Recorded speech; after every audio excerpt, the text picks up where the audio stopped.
yang telah pun ada di dalam grup ni. Baik, saya bagi pengenalan awal lah.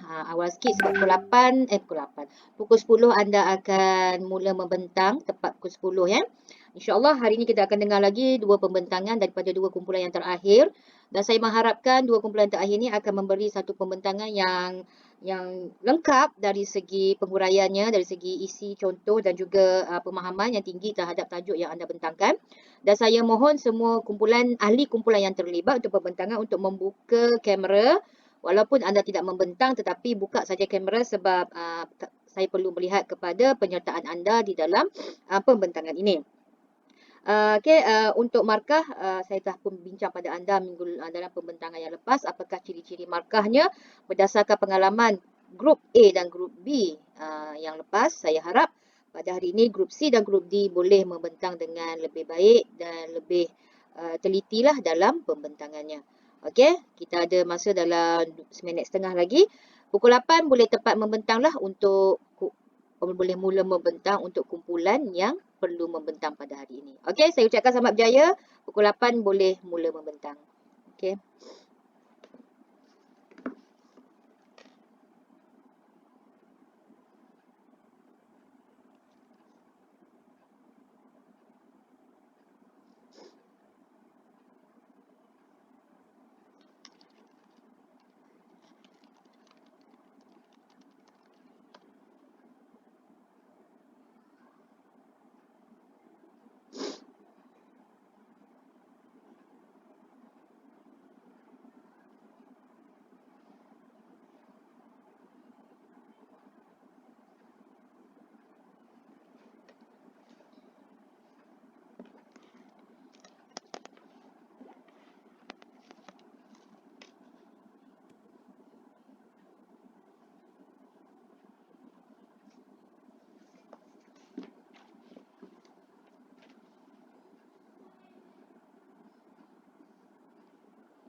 Okey, bismillahirrahmanirrahim. Assalamualaikum warahmatullahi wabarakatuh. Kami dari kumpulan C ingin membentangkan tugasan yang telah diberikan oleh Tuan Siti Masda Zamiatun yang kami segani dengan bertajuk berita dan laporan. Pertama, kita akan masuk kepada berita. Pengenalan bagi berita ialah karangan berita memerlukan fakta atau maklumat tentang sesuatu kejadian seperti kemalangan, kebakaran dan sebagainya. Karangan berita juga memerlukan kita memberi penerangan tentang suatu peristiwa yang benar-benar berlaku atau isu semasa kepada pembaca.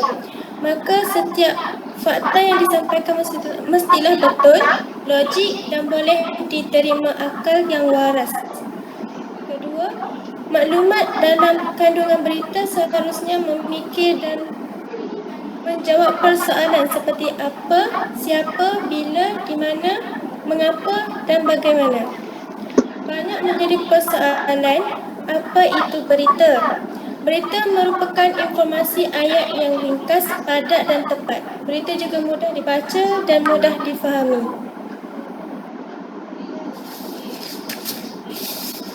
Kedua, format penulisan berita. Penulisan berita perlu mengikut suatu format khusus atau kata lain, karangan jenis berita ini merupakan karangan berformat. Ia juga dimulakan dengan menulis nama tempat di sebelah kiri dengan huruf besar serta diletakkan tanda koma, diikuti dengan hari atau tarikh dan tanda sempang sebelum perenggan yang pertama. Sebagai contoh, simpang 4, 1 sempang, tanda sempang. Seterusnya, tips penulisan berita.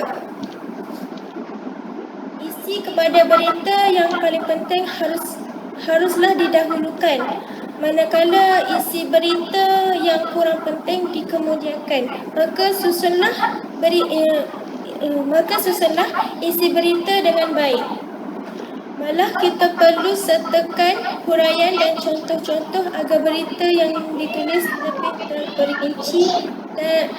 terperinci dan diyakini. Kedua, bahasa yang digunakan dalam penulisan berita haruslah mudah dan padat. Elakkan daripada menggunakan ayat yang panjang dan melirik-lirik. Ketiga, maklumat untuk penulisan sesebuah berita boleh dikumpul melalui pembacaan, pemerhatian dan wawancara. Selain itu, sedutan ucapan atau pendapat seseorang juga bolehlah dimasukkan. Saya serahkan pembentangan ini yang seterusnya kepada Fatimah Ramli. Silakan.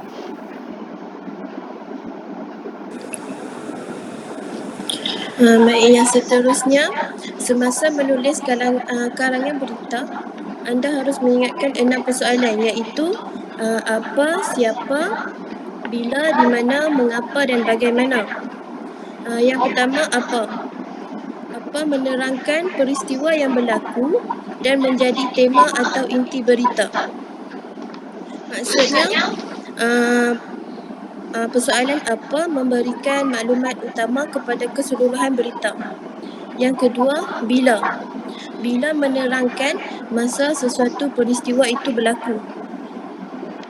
Maksudnya, penulisan berita perlu ada tarikh dan hari kejadian. Hari kejadian berlaku perlu ditulis dengan jelas. Dalam berita-berita jenayah dan kemalangan, waktu peristiwa juga perlu ditulis. Yang seterusnya, di mana. Di mana menerangkan nama tempat di mana berlakunya suatu peristiwa. Jika terdapat nama-nama tempat yang tidak diketahui umum, alamat tempat itu hendaklah ditulis dengan penuh dan jelas. Yang seterusnya, siapa. Nama-nama yang terlibat dalam peristiwa itu mestilah jelas. Nama perlu ditulis lengkap dan jelas, atau gelaran yang menerangkan siapa yang perlu ada. Dalam penulisan berita, persoalan siapa perlu ada juga nama penuh, gelaran, ada kalanya umur juga disertakan. Persoalan yang kelima, mengapa. Mengapa mengandungi sebab-sebab peristiwa itu berlaku. Maksudnya, sekiranya sebab-sebab yang tidak diketahui hendaklah ditulis sebagai belum diketahui ataupun belum ada bukti. Yang terakhir, persoalan yang terakhir menulis berita adalah bagaimana menerangkan cara peristiwa itu berlaku ataupun urutan perkembangan sesuatu peristiwa. Seterusnya, saya serahkan kepada Balkis untuk menerangkan tentang jenis dan panduan menulis berita. Saya teruskan dengan jenis-jenis berita. Mengikut McDonald, 2003 membahagikan berita terbahagi kepada dua jenis yang bertentangan, iaitu soft news atau lebih dikenali sebagai berita tahan dan berita lembut, dan hard news atau lebih dikenali sebagai berita hangat atau berita segera. Selain itu, Rich 1997 juga menyatakan bahawa berita terbahagi kepada dua kategori asas, iaitu berita tahan dan berita hangat. Menurut Rich, memperincikan bahawa berita hangat, berita berkaitan peristiwa yang baru berlaku atau akan berlaku seperti kejadian jenayah, kebakaran, ucapan dan perbicaraan. Berita jenis ini mengambil kira persoalan seperti apa yang berlaku, kenapa ia berlaku dan kesannya kepada pembaca. Kebiasaannya, nilai berita terkini dipentingkan dalam penulisan berita jenis ini. Berita tahan pula ditakdirkan oleh Rich sebagai berita yang menghiburkan atau memberi maklumat seperti berita mengenai kehidupan seorang artis atau keberkesanan daya dalam kehidupan seharian. Mengikut Rich juga, berita tahan terdiri daripada cerita-cerita yang berfokus kepada individu, tempat atau isu-isu yang memberi kesan kepada pembaca. Kebiasaannya, berita tahan ditulis dalam ruangan rencana. Berdasarkan huraian berkaitan kategori asas berita, dapat dilihat bahawa berita tidak terhad kepada satu jenis berita sahaja. Medium seperti akhbar terdiri daripada ruangan berita dalam negeri, politik, ekonomi, hiburan, sukan, agama, pendidikan, iklan dan sebagainya. Menurut Rich juga, berita rencana ini merupakan sampel yang digunakan sebagai data kajian. Seterusnya saya teruskan dengan panduan menulis berita. Panduan menulis berita terbahagi kepada 4 bahagian, iaitu tajuk berita, pembukaan berita, kandungan berita dan penutup berita. Tajuk berita terletak di bahagian paling atas teks. Tajuk berita ditulis dalam huruf kecil semuanya kecuali pangkal frasa. Kadang-kala, tajuk ditulis dengan cara yang sensasi untuk menarik perhatian pembaca. Yang kedua, pembukaan berita. Biasanya terdiri daripada 2 perkara iaitu nama tempat dan tarikh. Nama tempat ditulis dalam huruf besar kesemuanya. Nama tempat pada bahagian pembukaan berita bukanlah menunjukkan tempat yang spesifik berlakunya kejadian, tetapi itu adalah nama bandar, daerah atau mungkin tempat yang dilaporkan. Selepas nama tempat diikuti dengan tarikh peristiwa yang tidak disertakan dengan tahun. Tarikh merupakan fakta yang paling penting untuk menentukan berita terkini atau berita yang lewat dilaporkan. Selepas tarikh ada satu tanda sempang. Yang ketiga, kandungan berita. Bermula selepas tanda sempang, isi kandungan berita ada bermacam-macam bergantung kepada jenis berita. Kandungan berita dimulakan dengan satu perenggan pengenalan. Perenggan pengenalan disusun dalam satu ayat sahaja dengan cara yang jelas, mudah dan menarik. Seterusnya diikuti dengan perenggan-perenggan isi yang melaporkan peristiwa secara terperinci. Jumlah perenggan tidak tetap. Bahagian ini memperincikan peristiwa yang berlaku hingga ke akhirnya. Akhir sekali, penutup berita. Penutup berita termasuk dalam kandungan berita. Next. Ini adalah contoh berita yang kami kumpul. Seterusnya, saya serahkan kepada Al-Husna untuk pembentangan kedua iaitu laporan. Baik, saya akan meneruskan pembentangan ini dengan tajuk laporan. Poin yang pertama adalah pengenalan laporan. Pengenalan laporan ini ditulis dengan secara ringkas serta perlu nyatakan tujuan program yang dilaksanakan. Ini bertujuan untuk memberi penerangan secara ringkas kepada pembaca mengenai latar belakang penyelidikan atau sesuatu maklumat formal yang lengkap tentang aktiviti tersebut. Pengenalan juga hendaklah disampaikan dengan tepat dan mudah difahami. Pengenalan ini memerlukan untuk kita menggunakan bahasa yang ringkas dan padat. Poin yang kedua adalah latar belakang. Latar belakang adalah asas permulaan ataupun titik permulaan untuk memberi pembaca memahami tentang apa yang ingin kita sampaikan. Ia juga harus ditulis dengan jelas dan secara fakta. Ini adalah perkara-perkara yang perlu ada pada latar belakang. Yang pertama adalah nyatakan bila dan di mana aktiviti tersebut dilaksanakan. Yang kedua adalah harus meletakkan angka bilangan peserta yang hadir dengan tepat. Yang ketiga, perlu nyatakan matlamat yang ingin kita capai daripada aktiviti tersebut. Dan yang keempat, harus menulis semua kaedah-kaedah pelaksanaan aktiviti. Yang kelima, hendaklah menyenaraikan bahan-bahan dan peralatan-peralatan yang digunakan semasa aktiviti tersebut. Begitu juga menyenaraikan semua aktiviti-aktiviti yang dijalankan semasa program tersebut.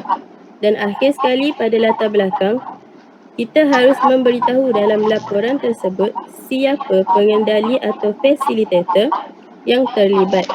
Kerana semua itu adalah sangat penting dalam penulisan laporan.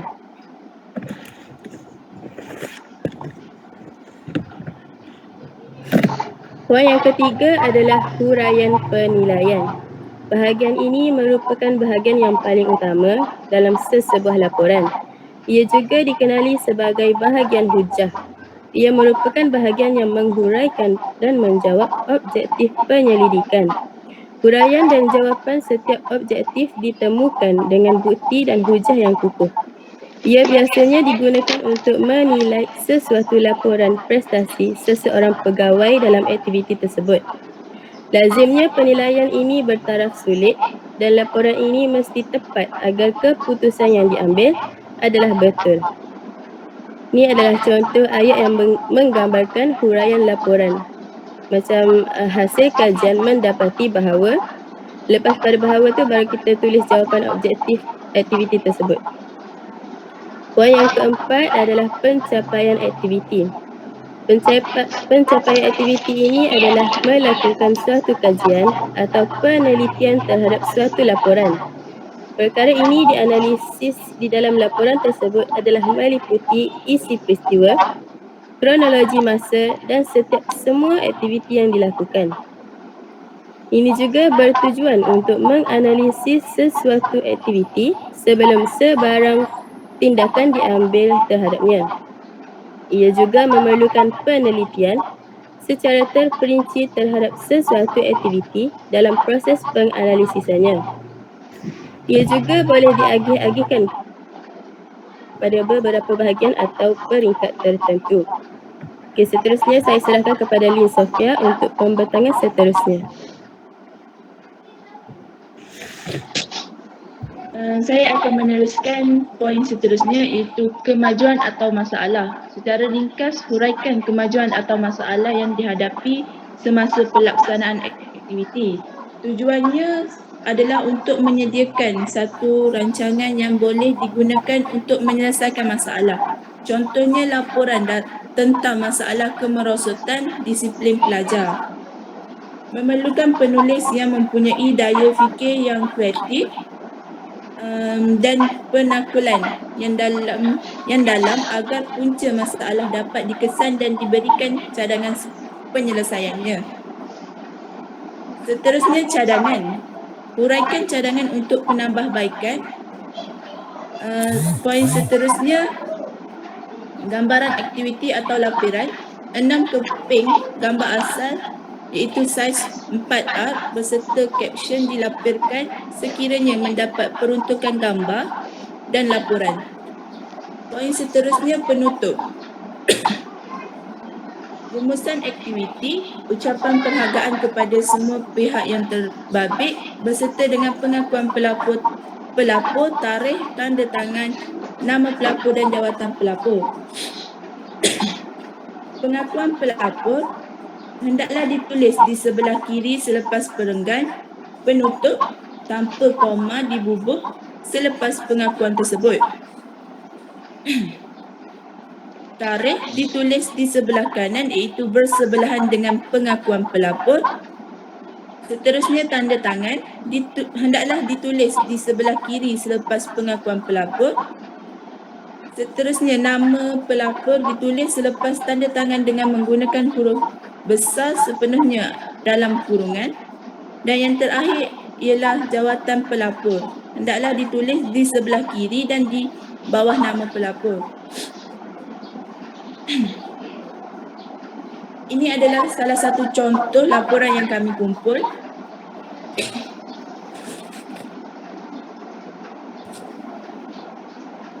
Setakat ini sahaja pembentangan kami dari Kumpulan C mengenai berita dan laporan. Saya serahkan kepada Puan Siti. Sekian, terima kasih.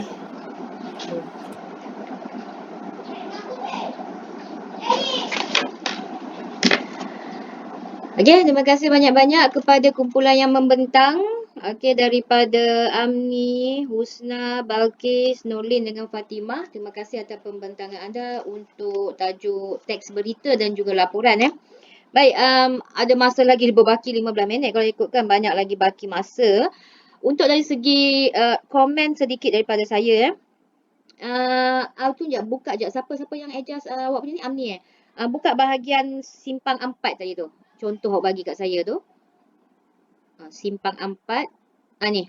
Okey, betul dah dari segi format penulisan berita bahawa adanya penulisan nama tempat dengan huruf besar dan juga ada tanda koma. Tapi dari segi penulisan sepatutnya ialah simpang 4, koma, lepas tu jarak. Jarak baru S. Dari segi penulisan awak untuk contoh tu silap tu ya.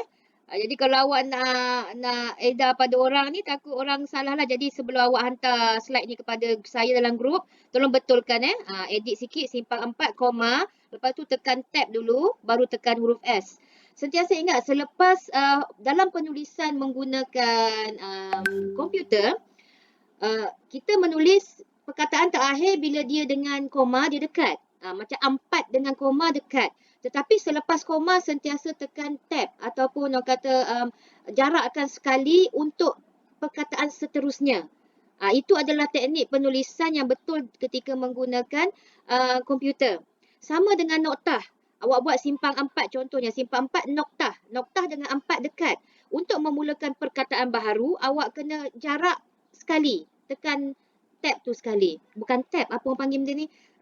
Spacing bar. Space bar. Tekan space bar sekali untuk perkataan seterusnya. Samalah dengan tanda soal. Awak berakhir dengan tanda soal. Lepas daripada tanda soal tu, nak mulakan perkataan baharu, tekan space bar. Itu penulisan yang biasa yang anda kadang-kadang terlepas pandang ya. Jadi bila anda menulis cerpen yang hantar pada saya, hari ini hari terakhir untuk menghantar tugasan berkumpulan, sebelum hantar tu sepatutnya awak cek dulu sebab ada ramai di antara penulis atau pelajar-pelajar lah dalam bidang tugasan. Penulis biasa dah mereka dah memperbaikinya dan pelajar-pelajar ni. Bila buat assignment, awak tulis tu dekat je belaka. Macam simpang 4, koma dekat Sabtu. Jadi anda tak nampak sebenarnya untuk penulisan atas kertas mungkin kita tak pentingkan semua tu. Tapi untuk penulisan bertaip, itu adalah salah satu antara kemahiran menulis yang sangat penting. Okey, itu yang pertama lah. Yang kedua, saya dapat melihat energi dan juga momentum kumpulan ini amat berbeza lah. Ada energi dan momentum yang sangat tinggi, ada energi yang sederhana dan energi yang rendah.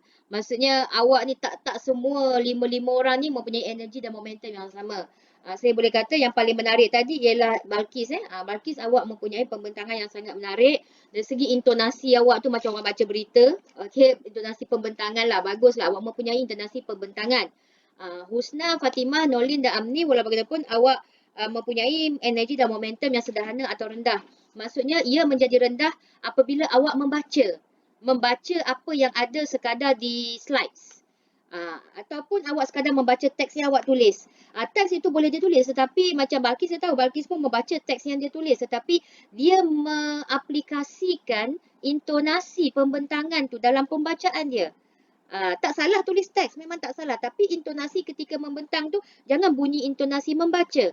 Bunyikan seolah-olah intonasi pembentangan yang naik turunnya ada, yang emphasizing ataupun awak highlight kepada beberapa perkataan yang penting itu pun ada. Okay, dari segi pembentangan, saya boleh kata ia mempengaruhi markah lah. Yang energi dan momentum yang tinggi, maka awak tinggi. Energi dan momentum yang sangat rendah, maka awak rendah.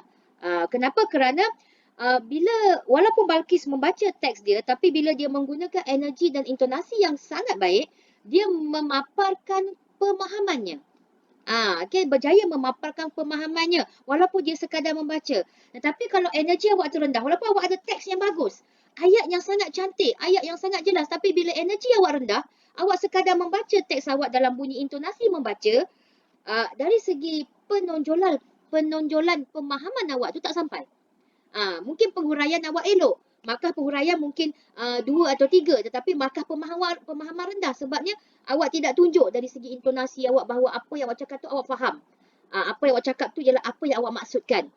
So text sometimes it helps you, but most of the time text membunuh. Sebab ramai di antara pembentang bila ada teks dia cenderung membaca teks. Jadi dari segi markah pemahaman tu kuranglah, saya boleh kata macam tu.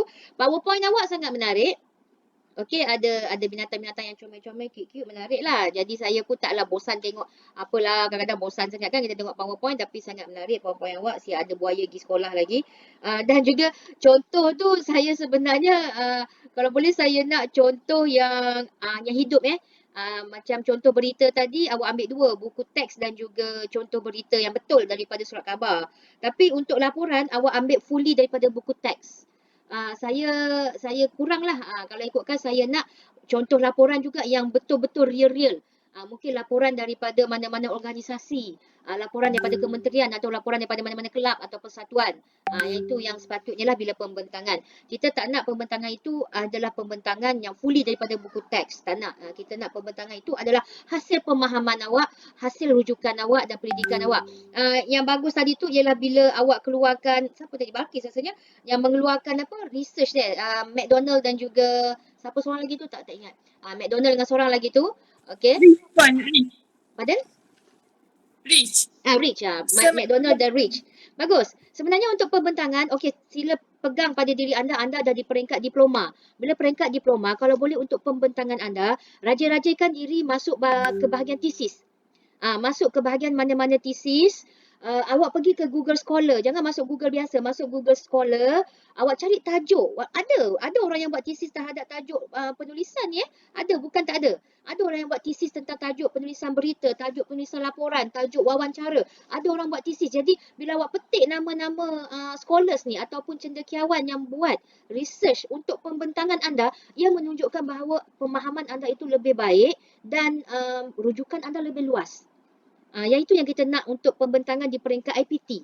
Saya tahu bunyi macam awak ambil PhD tak, tapi ia mengajar anda di peringkat IPT. Itu yang kita nak, bukan di peringkat sekolah rendah atau sekolah menengah. Peringkat sekolah rendah, sekolah menengah, awak rujuk buku teks dia tak apa. Tapi untuk di peringkat IPT, untuk pembentangan subjek lain lah, awak adjust sikit, buat satu slide yang mana dalam slide tu ada nama ahli akademik yang awak rujuk researchnya. Seorang, dua orang, tiga orang, empat orang, lebih ramai lebih bagus sebenarnya, tapi biar cukup waktu untuk pembentangan. Ia menunjukkan bahawa awak dah mula bertindak sebagai pembentang akademik. Sesuai dengan pelajar IPT tu. Berbanding sekadar awak baca buku teks, bentang apa yang ada dalam buku teks. Bagus. Okay? Itu satu input yang bagus daripada kumpulan yang pagi ni. Okey, itu saja daripada saya. Saya akan hantar markah. Nanti betulkan dulu simpang 4 tu, baru share dalam grup untuk slide awak. Seterusnya, boleh stop sharing. Kita akan teruskan dengan pembentangan daripada grup D. Anda boleh mula setting dan boleh mula pada bila-bila masa. Okey, dipersilakan.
Bismillahirrahmanirrahim. Assalamualaikum warahmatullahi wabarakatuh. Saya Arwah binti Ayub, kami dari kumpulan D, yang mana kumpulan kami ni kumpulan yang terakhir lah. Tajuk kumpulan kami pada hari ini ialah teks ucapan dan kertas kerja. Tanpa melengahkan masa, kita akan masuk kepada tajuk yang pertama kita ialah teks ucapan. Penulisan teks. Penulisan teks ni sebenarnya dia ada banyak. Penulisan teks ucapan, penulisan pengacaraan majlis, teks berita. Mana-mana majlis yang rasmi, ia memerlukan teks ucapan. Dan teks ucapan itulah yang menjadi panduan kepada pengacaraan majlis tahu bila dan apa agenda selepas ni yang kita nak buat. Inilah yang menunjukkan teks ucapan itu adalah penting. Teks ucapan bersifat formal. Teks ucapan rasmi ni kebiasaannya dia bersifat formal dan dia bukan lisan kepada lisan. Penulisan teks ni satu kumpulan penulisan yang bakal dibalikkan bentuk lisan. Ia bukan lisan kepada lisan. Apabila kita menulis teks, Apabila kita menulis teks ucapan, kita sebenarnya bermotifkan teks tersebut untuk dibaca atau diucapkan dengan menggunakan lidah. Tetapi para pendengar tidak baca pun teks tersebut. Pembaca tersebutlah yang akan menukarkan teks ucapan lisan itu, pembaca tersebutlah yang menukarkan teks ucapan bukan lisan itu kepada lisan. Seterusnya, mempunyai maklumat tetap tentang agenda. Sebagai penulisan teks, dia memerlukan maklumat yang sangat tepat tentang agenda, tentang tarikh, tentang tempat, tentang masa dan isi-isi teks. 5 perkara inilah yang penting yang perlu penulis tahu. Apabila penulis tahu, maka ia akan menghasilkan teks itu dengan baik. Maka tidak ada kalau kita tidak ada maklumat 5 tadi, agenda, tarikh, tempat, masa, kalau kita nak menghasilkan teks tu akan menjadi sukarlah. Okay, seterusnya kita pergi kepada teks yang tidak formal. Teks yang tidak formal ni dia tidak jauh beza pun dengan teks yang berformal, tetapi dia lebih kepada santai. Contohnya dalam teks tersebut ada penceritaan, ada retorik. Retorik ni kita kena dengar perbentangan yang seterusnya lah yang akan membentangkan pasal retorik ni. Kalau kita tanya teks ucapan yang santai ni dia memerlukan teks juga ke? Jawapannya ya, dia masih memerlukan teks dan kedua-duanya masih mengikut format penulisan teks. Seterusnya, pengenalan teks ucapan. Pengenalan teks ucapan yang pertama menjadi rujukan dan panduan. Teks ucapan ni dia penting sebab supaya pengucap tersebut tidak tersasar kepada perkara utama teks. Teks ucapan ini akan menjadi rujukan dan panduan kepada pengucap. Bahkan teks ucapan juga menjadi bukti dokumentasi dan rujukan kepada banyak pihak dan mahu isi ucapan ini sebagai bahan laporan atau berita. Yang seterusnya, untuk menyediakan teks ucapan ni dia ada 5. Yang pertama, senaraikan isi-isi utama dan pecahannya. Isi-isi utama ni contohnya agenda. Agendanya apa? Contohnya agenda kita majlis sumbangan kepada anak-anak yatim.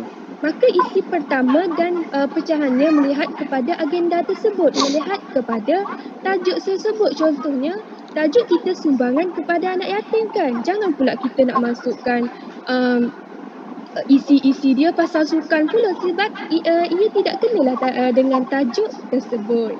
Yang kedua, susun isi-isi utama dan pecahannya.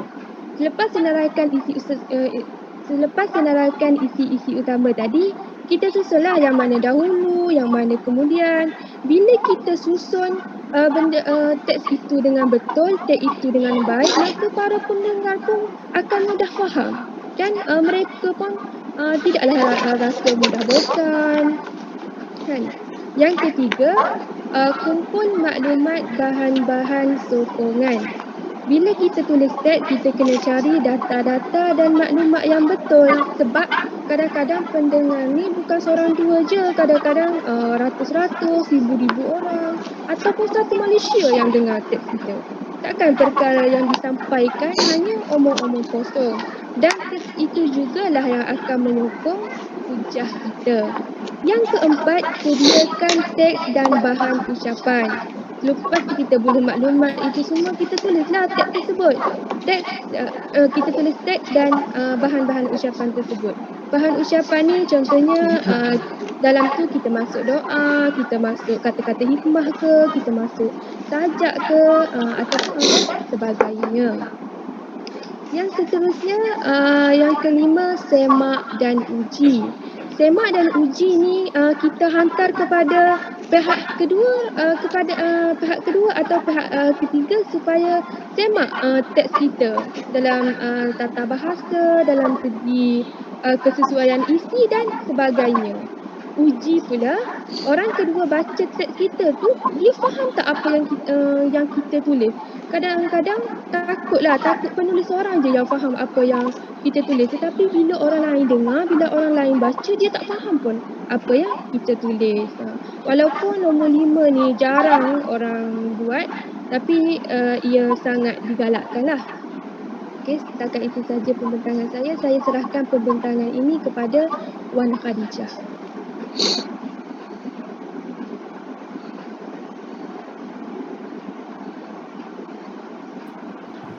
Baik, saya akan meneruskan pembentangan tentang teks ucapan, iaitu berkaitan penggunaan gaya bahasa dalam teks ucapan. Terdapat 3 gaya penulisan dalam teks ucapan. Pertama, gaya rendah. Kedua, gaya sederhana. Ketiga, gaya tinggi. Sebelum menulis teks ucapan, penulis mestilah mengetahui sedikit sebanyak tentang latar belakang pembaca. Adakah pembaca mahir berbahasa selain bahasa Melayu? Ini kerana untuk mengelakkan penulis melakukan kesalahan seperti memasukkan bahasa selain bahasa Melayu. Hal ini akan menyebabkan pembaca kekok untuk membaca teks tersebut. Begitu juga pembaca perlu mengetahui latar belakang penulis. Justru itu, penulis mestilah mengetahui kepada golongan manakah sesuatu berita yang ingin disampaikan, adakah golongan rendah, sederhana atau tinggi. Jika sesuatu berita tidak diberikan sesuai dengan golongannya, ini akan menyebabkan tidak sampai berita yang ingin disampaikan. Oleh itu, untuk teks ucapan, ia mempunyai gaya penulisan. Yang pertama, gaya penulisan yang rendah, iaitu yang mudah dan biasa, serta sesuai ucapan yang memerlukan pembuktian atau arahan. Ianya sesuai digunakan kepada mereka yang kurang pendidikan, contohnya kanak-kanak dan pelajar sekolah menengah dan rendah. Yang kedua, gaya sederhana. Ia lebih santai dan berada di antara gaya rendah dan tinggi. Gaya sederhana kerap digunakan kerana ia mudah difahami, sama ada mereka yang tidak berpendidikan dan yang berpendidikan. Yang ketiga, gaya tinggi. Ia bersifat lebih formal atau resmi dan diucapkan oleh orang yang mempunyai penguasaan bahasa yang tinggi dalam kalangan cendekiawan dan profesional. Contohnya, teks yang mengutarakan hal-hal yang berkaitan ilmiah dan politik dan lain-lain. Seterusnya, saya berpindah kepada retorik. Retorik ini berasal daripada bahasa Greek, iaitu tene rhetoroi. Maksud retorik ialah seni pemakaian bahasa untuk menyampaikan idea dengan menarik dan berkesan, sama ada dalam bentuk ucapan atau tulisan. Terdapat 5 jenis retorik untuk penulisan teks ucapan, iaitu pertama, pemujukan. Ianya untuk mempengaruhi pemikiran dan mengubah keyakinan pihak lain secara tidak sedar. Retorik ini sering menggunakan penguat kata seperti lebih, paling dan lain-lain. Yang kedua, penerangan. Untuk memberi maklumat dan ia bersifat informatif, yang mana disampaikan dengan intonasi dan nada yang menarik, supaya pendengar tidak bosan terhadap informasi yang disampaikan. Yang ketiga, penceritaan. Seperti menyampaikan sesuatu cerita dengan cara menghubungkan beberapa siri peristiwa yang berkaitan dalam satu plot yang logik. Tujuannya untuk menambah dan menenangkan hati pendengar. Yang keempat, pendedahan, iaitu pendedahan perbuatan atau sesuatu yang sebelum ini tidak diketahui agar diketahui khalayak, seperti teks proklamasi darurat yang diberikan kepada rakyat. Yang kelima, penghujahan, tergolong dalam retorik pengaruhan seperti retorik pemujukan, tetapi berbentuk rasional dan intelek, yang menggunakan bukti dan alasan yang kukuh untuk meyakinkan pendengar. Fungsi retorik-retorik ini ialah untuk menarik perhatian pendengar. Seterusnya, saya beralih kepada penyediaan teks. Pengenalan. Sebagai seorang Muslim, untuk menulis teks ucapan, seharusnya pertama sekali dimulai dengan salam, tahmid dan selawat. Jika bukan Muslim, dimulakan dengan mengucap selamat sejahtera. Yang kedua, kata-kata aluan, iaitu senarai panggilan mengikut protokol, dimulakan dengan ucapan terima kasih kepada pengerusi majlis, kemudian salutasi terhormat dan diikuti senarai nama yang lain. Seterusnya, pastikan panggilan hormat kepada orang-orang kenamaan mengikut status pangkat jawatan mereka. Yang ketiga, masukkan elemen penarik perhatian seperti ayat Al-Quran dan lain-lain. Setakat ini sahaja pembentangan saya serahkan pula kepada Akfa. Terima kasih kepada Khadijah. Saya Akfa Azir binti Zulkarna, nombor matrik 2009214. Seterusnya kita pergi kepada penyediaan teks ucapan. Untuk menyediakan teks ucapan, mesej yang ingin disampaikan itu perlu dihadkan. Hal ini kerana teks ucapan ialah satu kumpulan lisan yang bakal ditranslasikan dalam bentuk penulisan.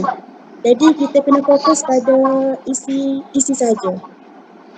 Yang kedua, sebagai kaedah masa ingatan para pendengar, sebaiknya diberikan dalam bentuk senarai ataupun nombor kepada isi penting. Contoh dia, sebagai permulaan, hadirin dan hadirat sekalian, lepas tu bila masuk isi kedua pula,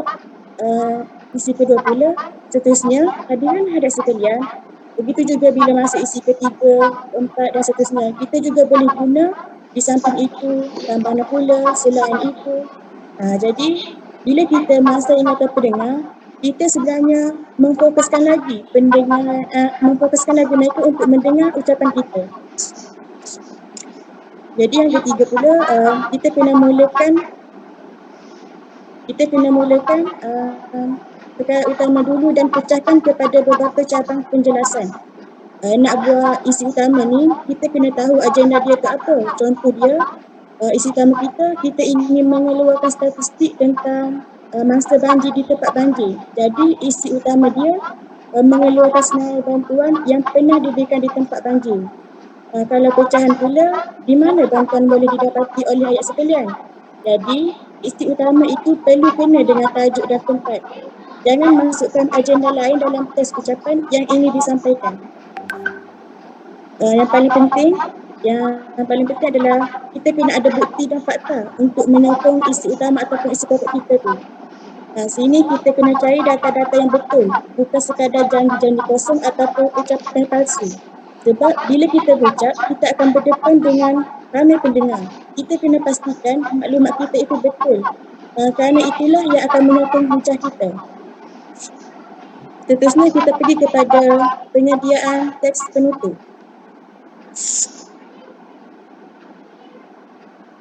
Penutup ialah kesimpulan yang mana perlu perkara utama dalam isi. Seterusnya kita juga perlu mengeluarkan saranan, cadangan ataupun pandangan terhadap isi utama. Boleh juga kalau kita nak masukkan pantun ataupun doa-doa. Itu terpulang kepada kita nak letakkan unsur-unsur mana ataupun hiburan.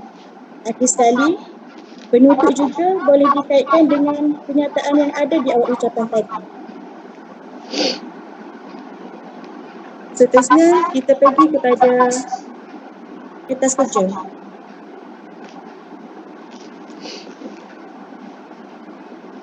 Mesti kita bertanya-tanyakan apakah fungsi kertas kerja. Jadi, fungsi kertas kerja ini ialah sebagai alat dalam menyediakan laporan kewangan. Kerana fungsinya ini ialah sebagai alat sehingga dapat membantu mempermudahkan penyediaan laporan kewangan. Perlu diingat bahawa penyediaan kertas kerja ini bukanlah tujuan utama untuk membuat laporan perakaunan. Jadi kita masuk kepada kandungan kertas kerja. Yang pertama, jenis kertas kerja. Yang kedua, format kertas kerja. Dan yang sekali adalah panduan penyediaan kertas kerja. Seterusnya kita pergi kepada definisi kertas kerja. Menurut Abu Syukur Sya'ari, kertas kerja merupakan hasil tulisan untuk dibentangkan kepada khayalat. Jadi, khalayak ini boleh terdiri daripada kumpulan kecil seperti jawatan kuasa projek ataupun kumpulan besar seperti peserta seminar dan persidangan. Itu sahaja daripada saya. Seterusnya saya serahkan kepada Hajar. Silakan Hajar. Bismillahirrahmanirrahim. Nama Hajar binti Muhammad Rozlan. Nombor matrik 20180010. Saya bentangkan jenis-jenis kertas kerja. Jenis kertas kerja ada dua. Pertama, kertas kerja seminar atau ilmiah. Penulisan yang berbentuk ilmiah memaparkan sesuatu kajian atau penyelidikan seseorang, seperti tesis dan jurnal. Yang kedua, kertas kerja projek atau kajian. Penulisan tentang cadangan sesuatu projek atau kajian. Okey, yang kedua. Seterusnya, format kerja. Format kerja ada 14. Pertama, latar belakang, objektif, tarikh dan masa pelaksanaan, kumpulan sasaran, anjuran, kaedah pelaksanaan, tentatif program, jawatan kuasa pengelola, jawatan kuasa pelaksanaan, perbelanjaan, implikasi kewangan, impak program, penutup atau cadangan atau harapan, dan last sekali, pengesahan dan sokongan. Panduan menulis kertas kerja. Yang pertama, pengenalan. Pengenalan merujuk penerangan sesuatu tajuk secara menyeluruh dan ringkas. Terdiri daripada latar belakang yang memaparkan aspek yang berkaitan dengan tajuk yang telah dikemukakan. Terangkan secara ringkas latar belakang aktiviti yang akan dijalankan. Tujuan aktiviti ini diadakan kerjasama bantuan daripada agensi, jabatan atau organisasi. Dalam pengenalan ini juga turut menyatakan apa-apa yang hendak diperkatakan dalam kertas kerja tersebut. Yang kedua, objektif. Sekurang-kurangnya objektif perlu dicapai daripada pelaksanaan aktiviti tersebut. Seperti objektif umum. Contohnya seperti tamat program. Pelajar memahami teknik belajar yang disampaikan oleh penceramah. Dan objektif khusus, contohnya pada akhir program sekurang-kurangnya 50 orang pelajar berjaya menamatkan program yang dijalankan. Contohnya program ni ditarget untuk 50 orang. Jadi bila habis program ni semua 50 orang ni berjaya menamatkan program dengan berjaya.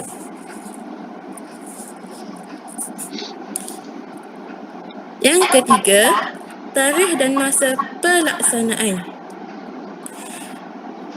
Bagi kertas kerja yang baik, masa dituliskan dalam 2 kategori, iaitu masa bermula program dan yang kedua, jangka masa program tersebut dilaksanakan.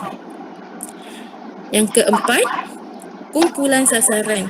Kumpulan sasaran ialah kumpulan yang dijadualkan untuk mengikuti program atau projek yang tersebut. Dengan kata lain, projek tersebut dilaksanakan khas untuk golongan-golongan yang tertentu bagi mencapai objektif. Pertama, peserta.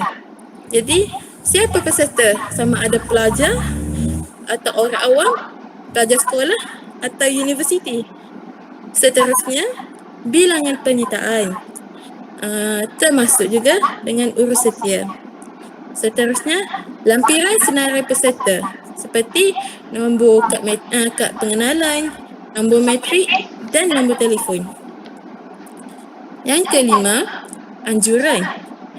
Nama penganjur ataupun persatuan ataupun majlis ataupun jabatan dan sebagainya. Kerjasama daripada kita kena namakan badan-badan ataupun agensi yang terlibat dalam program tersebut. Seterusnya, terangkan rasional memilih agensi tersebut dan peranan. Kenapa kita pilih dia dan peranan dia sebagai apa. Kaedah pelaksanaan yang keenam, kaedah pelaksanaan aktiviti. Kaedah pelaksanaan aktiviti ni, pertama, terangkan bagaimana aktiviti tersebut dilaksanakan seperti temu bual atau video, ceramah atau dan latihan dalam kumpulan dan model yang perlu dilampirkan, persembahan individu atau berkumpulan dan melibatkan aktiviti lasak. Kemudian, modul juga perlu dilampirkan sekiranya perlu.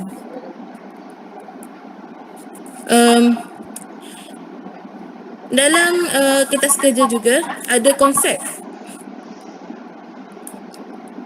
Konsep kertas kerja ada 3.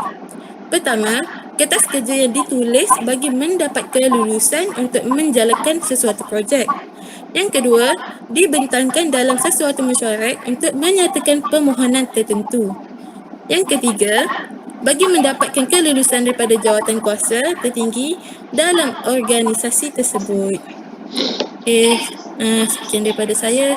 Seterusnya daripada pembentang seterusnya.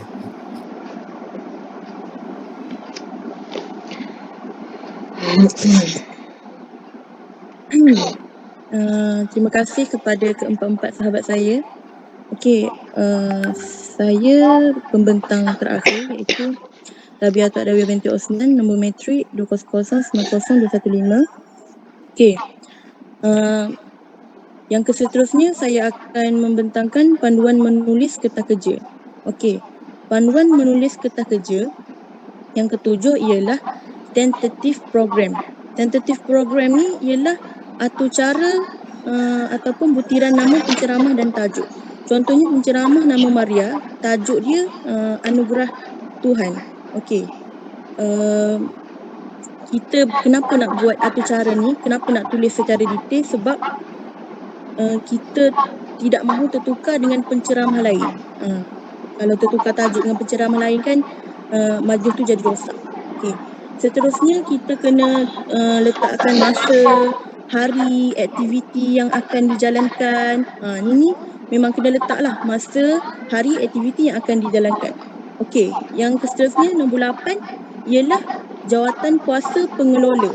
Jawatan kuasa pengelola ni terbahagi kepada 2, jawatan kuasa induk dan jawatan kuasa kerja. Jawatan kuasa induk ialah orang-orang atasan, melibatkan orang-orang tertinggi, orang-orang yang paling berkuasa di dalam institusi organisasi. Okey. Yang seterusnya seperti pengurus projek, setiausaha, bendahari ataupun AJK tertentulah. Okey, dan jawatan kuasa kerja ni pula ialah yang ditubuhkan atau dilantik dalam pelaksanaan sebuah projek.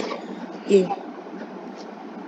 Seterusnya nombor 9 ialah jawatan kuasa pelaksanaan. Jawatan kuasa pelaksanaan ialah penaung atau penasihat, senarai ahli jawatan kuasa atau peranan dan skop tugas bagi setiap ahli jawatan kuasa ni perlu dicatatkan. Contoh kalau pelajar tu kita kena letak nombor matrik dia, apa jawatan dia dalam U tu, dalam universiti, apa jawatan dia. Kita kena letak secara terperinci lah bagi pengetahuan ramai. Okey, seterusnya nombor 10 ialah perbelanjaan. Okey, kalau kita nak buat sebuah program ni, takkanlah kita nak buat macam tu je. Mesti kita kena mengeluarkan jumlah juga kan, mengeluarkan duit juga. Okey, perbelanjaan ni kita kena anggarkan bajet yang kita nak keluar, bajet sesuatu projek, sumber keuangan yang kita perlu, jumlah wang yang hendak dipohon. Ini merupakan anggaran yang hendak kita jayakan sebuah program. Okey. Seterusnya ialah implikasi keuangan. Okey, implikasi keuangan ni ada 2. Nombor 1 ialah pendapatan dan nombor 2 ialah pembelanjaan. Perbelanjaan. Okey. Pendapatan ni seperti kalau ada tajaan, kita dapat duit daripada tajaan tu lah. Ataupun kalau pelajar digalakkan bayar sendirilah untuk kita membantu program tu lagi lebih berjaya lah. Seterusnya perbelanjaan. Perbelanjaan ni apa yang kita perlu dalam program tu. Nyatakan dengan jelas lah apa yang kita perlu. Kena terperinci lah apa yang kita tak cukup ni dalam program ni. Kita kena tulis. Kalau kita tak tulis, kalau ada tertinggal, kita kata larilah bajet tu. Tak cukup duit kan, nak ambil duit dari mana lagi. So kena tulis satu apa yang kita perlu. Okey, seterusnya ini saya ada menjelaskan panduan menyediakan belanjawan. Okey. ramai-ramai boleh tengok kat sini macam mana kita nak bajet apa yang kita nak buat, program yang kita nak buat, kita bajet menggunakan jadual yang saya sediakan ni. Macam itulah. Okey, pendapatan. Kalau kita ada tajaan, kita tulislah nama penaja tu. Dia nak taja berapa. Contoh dia nak taja RM2,000. Okey, cukup RM2,000 dan bayaran yuran komitmen. Bayaran yuran komitmen ni, okey, satu orang RM20. Darab 100 peserta jadi RM2,000. Okey, kita dah ada RM4,000. Okey, perbelanjaan. Contohnya, perbelanjaan yang pertama jamuan. Jamuan peserta satu hari berapa? RM20. Darab 100 kuantiti dari RM2,000. Okey, jamuan VIP, jamuan pagi sahaja, minum pagi dah RM10. Darab 5 orang RM50. Okey. Lepas tu nombor 2 tu cetakan sebenarnya. Alat tulis dan fail peserta, modul, kain rentang, risalah edaran. Semua tu dan bayaran penceramah. Okey, penceramah kalau kita jemput 3 orang, seorang kita bayar 100, jadi seorang kita bayar 300, 300 darab 3, 900. Okey. Dan jumlah dia ialah 4,000. Jumlah perbelanjaan kita ialah 4,000 dan jumlah pendapatan kita 4,000. Maknanya cukup lah. Okey. Seterusnya nombor 12 ialah penutup cadangan dan harapan. Okey, penutup ni setiap kali kita buat program atau apa untuk kertas kerja ni, kita kenalah ada kesimpulan projek apa yang nak kita 2 minit lagi. Okey, apa yang nak kita huraikan. Okey. Lepas tu kita kena menyatakan terima kasih kita, memohon pertimbangan untuk kelulusan daripada pihak tertentu, universiti, institusi ataupun organisasi. Kita mohon pertimbangan mereka lah sebab mereka ni lagi ada ni lah puasa. So nombor 13 ialah pengesahan dan sokongan. Perlu beritahu siapakah penulis, jawatan dia dan ni lah. Untuk diluluskan, kita perlu tanda tangan orang-orang yang hebat ataupun kita sendiri dan diluluskan oleh organisasi mana atau universiti mana. Dan akhir sekali ialah borang kelulusan. Yang ini amat penting lah. Amat penting untuk menentukan sama ada perkara itu lulus atau tidak, dia kena ada borang kelulusan lah. Dan borang kelulusan ini mempunyai format. Format borang ini mengikut corak atau kehendak sesebuah pentadbiran. Dan akhir sekali, apa yang saya boleh cakap daripada keseluruhannya, perbezaan antara teks ucapan dan kertas kerja ni, teks ucapan ni dia lebih kepada dialog lah yang kita nak ucap kepada umum kan. Dan kertas kerja ni dia melibatkan macam jadual atau anggaran, tugas-tugas, latar belakang untuk sebelum kita memulakan program tersebut. So apa pentingnya kita ada semua benda ni ialah untuk kita meyakinkan diri sendiri dan meyakinkan semua orang bahawa kita boleh menggunakan teks ucapan dan kertas kerja dengan baik. Okey, itu saja daripada saya. Terima kasih semua. Okey, Alhamdulillah, terima kasih banyak-banyak atas pembentangan daripada grup yang terakhir, grup D, ucapan dan kertas kerja. Ada rujukan, bagus. Baik, share dalam grup nanti Saya cuma nak cakap, dari segi komen sikit lah Intonasi saya tengok ada yang membaca, ada yang membuat rujukan dari segi teks dia dan ada yang membaca dalam intonasi santai, ada yang baca intonasi formal, ada yang baca intonasi bacaan. Okey, boleh tengok pelbagai jenis tadi dari segi intonasi yang digunakan. Walau bagaimanapun Atun nama glamour Rabiatul Adawiyah menggunakan intonasi yang santai. Saya boleh nampak bahawa ia banyak datang daripada diri Atun sendirilah, bukan daripada teks secara konkret. Beza Atun dengan mana tadi? Atun dengan Arwah yang memula Arwah awak baca teks tapi awak berjaya mengubah intonasi awak kepada intonasi bercakap. Seolah-olah awak ada dua hala percakapan dengan para penonton walaupun awak membaca teks Arwah. Beza dengan Atun ialah Atun tidak membaca teks sangat. Dia menggunakan banyak ayat dia sendiri tapi ternampak mata dia tu dia berfikir. Benda daripada otak datang keluar terus ke lidah dan dia membentang. Okey, bagi yang lain-lain tu ialah adanya sikit intonasi bacaan kat situ. Saya terpaksa rendahkan sikitlah markah PowerPoint awak sangat-sangat berbeza dengan PowerPoint group awal tadi. Group awal tu nampak macam budak-budak fun, interesting kan. Group awak ni PowerPoint awak ni sangat jelas tapi sangat-sangat formal. Nampak serious. You are very serious with what you want to present. Itu nampak dari segi formal dan juga tidak formal tadi. Istilah bukan kata-kata aluan. Mungkin dalam nota saya pun saya silap. Saya baru saja merujuk pada DBPWT. DBP cakap kata alu-aluan, bukan kata-kata aluan. Jadi betulkan dalam nota sikit sebelum hantar pada saya slides tu, kata alu-aluan ya. Okey, rujukan Abdul Syukur Syahari. Abdul Syukur Syahari ni kalau boleh di tepi nama Abdul Syukur Syahari ada kurungan, letak tahun. Macam McDonald tadi ada tahun kan, Rich ada tahun. Jadi Abdul Syukur Syahari ni tahun bila penerbitan dia? Awak rujuk. Bagus. Okey, dan juga dari segi poin, sepatutnya kertas kerja tadi, pembentangan kertas kerja, poin 3 sampai poin 6, anda boleh buka slide asing-asing. Slide untuk poin 3, poin 4, poin 5, poin 6. Sebab bila anda letak semua dalam tu, nampak seolah-olah macam kumpulan sasaran tadi Anda bentang kumpulan sasaran, anda bagi dia punya poin-poin bawah kumpulan sasaran. Tapi tak ada dalam slide awak, poin-poin tadi tu. Awak sekadar bercakap sahaja. Ingat orang yang mendengar itu, dia lebih cenderung untuk ingat dan faham melalui apa yang dia lihat berbanding dengan apa yang dia dengar.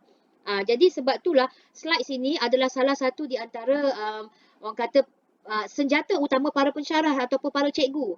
Sebab senjata kita ialah menarik perhatian pelajar, ialah bila memberikan slide yang cantik, menarik dan penuh dengan informasi yang boleh menarik perhatian pelajar untuk mengingati. Bukan sekadar melihat tetapi mereka ingat apa yang mereka pandang. Jadi bila anda cakap kumpulan sasaran, anda bla bla bla bla bla bla, tak ada sebarang poin untuk kumpulan sasaran tu, orang jadi lupa.